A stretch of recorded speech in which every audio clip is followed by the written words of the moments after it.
మేము Bhuj bus stand నుంచి ఎలా ఎక్కడికి వెళ్ళామనేది నేను మీకు ఈ వీడియోలో చూపిస్తాను చూడండి. మార్నింగ్ టీ తాగేసాగా ఇంకా బైక్ రైడర్ కోసం ఎదగడం స్టార్ట్ చేసాం. చుట్టుపక్కల ఏ షాప్ లో అడిగినా సరే మేము అనుకున్న రేట్ కన్నా 2-3 టైమ్స్ ఎక్కువే చెప్తున్నారు. మేము 8 మెంబర్స్ కి 4 బైక్స్ అనుకున్నాం, కానీ లాస్ట్ వరకు ఆలోచించి ఫైనల్ గా ఒక బైక్ అండ్ ఒక కార్ కి అయితే ఫిక్స్ అయ్యాం. ఇంకా మేము లేట్ చేయకుండా లొకేషన్ కి అయితే స్టార్ట్ అయిపోయాం. లొకేషన్ పేరు వచ్చేసి ర్యాన్ ఆఫ్ కచ్ అనమాట. ముందు ఒక బోట్ కనిపిస్తుంది కదా, అక్కడ నుంచి మనకి సీ వ్యూ అయితే స్టార్ట్ అవుతుంది. ఇక్కడ నుంచి మనకి 1 వే అనమాట, 2 సైడ్ లో సముద్రం ఉంది.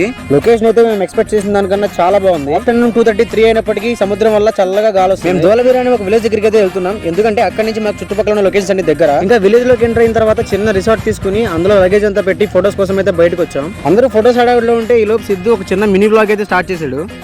Hi friends, we are loggers from Run of Kutch. We came to trip to the people's coming and for match.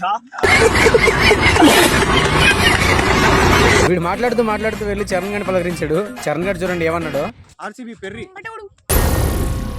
ఏం మాట్లాడుతున్నావురా, నరాలు కట్ అయిపోయింది అంటే ఆరాలు తీయకూడదు, వినూరుకోవాలి.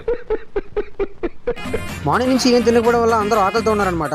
ఇంకా రెస్టారెంట్కి వెళ్ళి అందరం తినేసి ఇంకా డైరెక్ట్ గా రిసార్ట్ కి అయితే రిటర్న్ అయిపోయాం. ఈ వీడియో మీకు ఎలా అనిపించిందో కింద కామెంట్ చేయండి. అండ్ నెక్స్ట్ నేను అప్లోడ్ చేసిన వీడియో మాత్రం చాలా ఫన్నీగా ఉంటుంది. దాన్ని మిస్ అవ్వకుండా ఉండాలంటే లైక్ అండ్ సబ్స్క్రైబ్ మాత్రం మర్చిపోవద్దే. సాయిరామ్.